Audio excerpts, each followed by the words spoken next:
G'day and welcome to News in Briefs for the 28th of October 2012. This is Kaaboose speaking and Act 2 is now underway. That's right, Act 2 of the Halloween event. But before we get into that, I just need to get this out quickly. Act 3 will be a short event, basically appearing on midnight American time, Pacific Standard Time. Now, if I'm calculating that correctly with daylight savings and everything we've got going on here at the moment, that should be 6 PM Monday evening for Victoria, Melbourne and Sydney, although Sydney might not actually be in daylight savings, so it might be 5 for them. The times are up over on the Guild Wars 2 Facebook, so get over and check out your time zone and see if you can make it or not. It'll be a short event and it'll probably be heralding the Mad King's return. I think it's pretty obvious now. My guess at what the spectral energy levels meter was counting up to was wrong. I'm now taking a new guess that it is counting up to the arrival of the Mad King. So hopefully I'm right this time. If not, maybe it's the end of Act 4 when the event ends. Who knows? We'll find out. On to Act 2. One of the first things you're going to notice is that in the starting areas, all of the doors, trick-or-treat doors that now appear on the map, so you can find them much easier. And the other biggest difference is that you can now use those doors to enter the Mad King's realm. Inside the Mad King realm, there's a whole host of different things.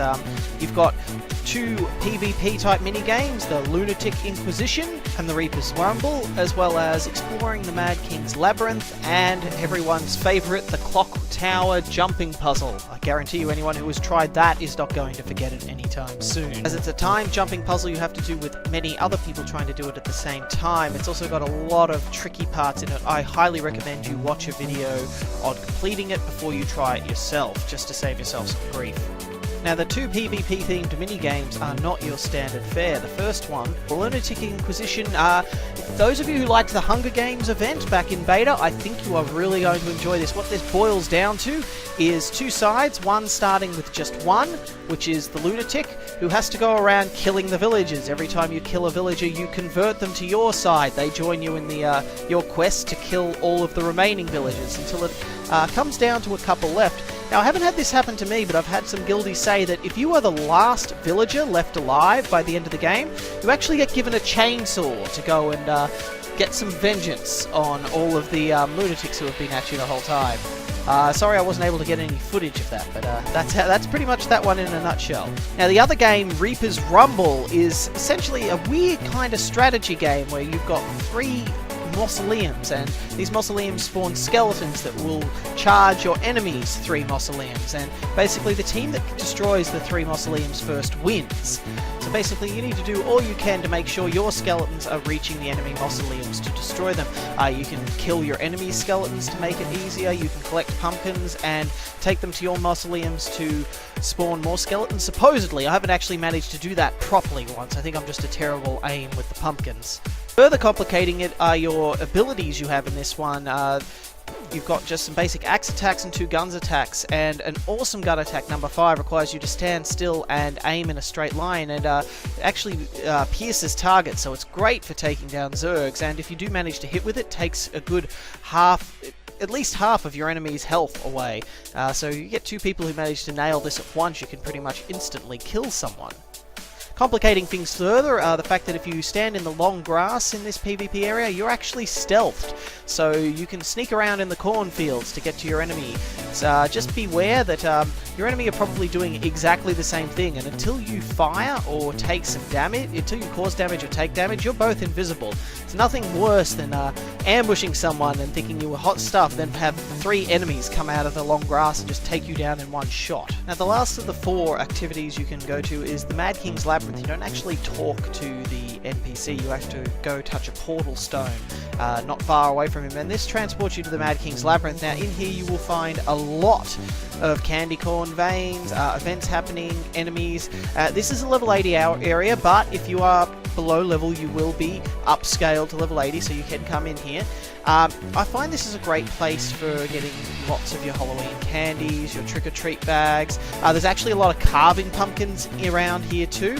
I don't recommend straying too far from the group, as if you try and run past enemies or you get unlucky and have too many spawn near once, you can get taken down really quickly in here, and there are no waypoints other than the one way at the start.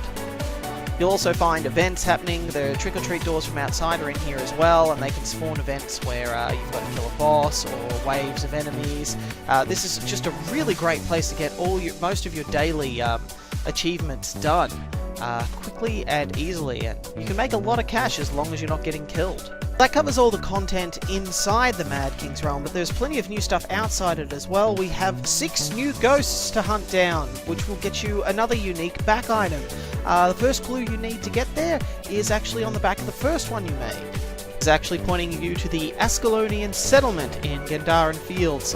Just head up to the cemetery up the top, and you will find either the ghost up there or a place to scan so you can start the ghost. Now, I believe an event is supposed to happen, however, by the time I got to the actual place where the ghost was, the event had passed and the ghost was just sitting there. But it's just before the tomb where you can pay your respects to the fallen hero.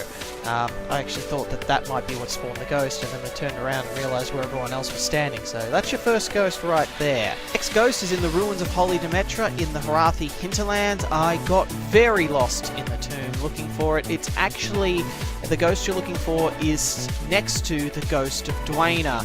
You'll need to do a scan to make the suspicious object appear, and then touch it. You'll get a little cutscene, well, not a cutscene, sorry, a little animation just showing you some of the past of the Mad King, and then you can talk to that ghost for your next piece of the puzzle. Now, while the next point is in Bloodtide Coast, I suggest you head north to Seraph's Landing just past Greystone Rise, so you can save yourself some waypoint costs. You'll find the ghost in a southwestern part of the village inside a building. Once again, if you can't see the ghost, then just use your scanner and touch the suspicious looking object to make him appear. If you follow the road north out of the village and just keep following that road towards the east and cross a bridge, you will find the next spirit. I've highlighted the point on the map there because we walked right past it. This event involves putting out fires. I didn't work that out until it was too late. Certainly, if you haven't learnt by now with other MMOs, don't stand in the fire like I did. Once the fires are out, chat to her, get your next piece, and then it's off to the Bloodtide Coast. There, make your way down to Sorrowful Sound, and just south of that island is a wooden boat. I've highlighted it at the moment. Make your way to that, and once you get there, if the ghost hasn't appeared, use your scanner, touch the suspicious object, and it will start an event. Make sure you're not alone for this, as it does require you to kill a veteran. Once you have your page, head south to Sparkfly Glen for your last piece. You'll find it inside the Shattered Keep. Apologies, I didn't have the camera running as I entered here. Basically, just head straight forwards and look for a passageway leading down. Just follow that down into this room here. I'm not sure if there was any kind of event going on here because the ghost was just sitting there. There may be, there may not. Chat to him, grab your final piece, then head back to Lion's Arch and claim your reward. Now, for those of you who didn't grab the first one, you are still actually able to get it. I was wrong about that. Alright, that about wraps up Act 2. Looking forward to Act 3 tomorrow. We will get as much footage as we can for you for that. I do know there are some people who can't make that time, so they're going to miss out on the event. So we'll have a report on what happened for you guys. Remember, if you have any questions, queries, comments, or complaints, just direct them to the comments section. I reply to as many comments as I feasibly can, and I'm always looking for feedback for the BAM show. Alright guys, that's enough for me today. I will see you guys in game. Enjoy Halloween.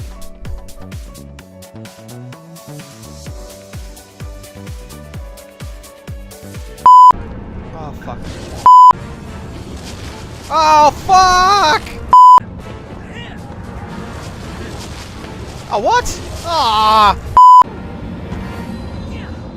No! No! Ah!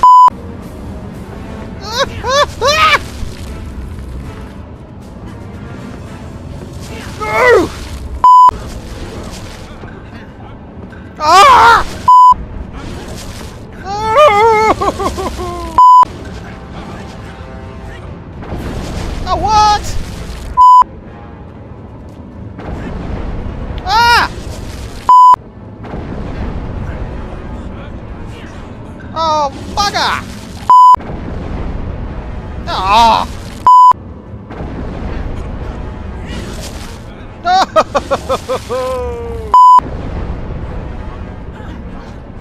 Oh, fuck it all! Ah! No! Ah!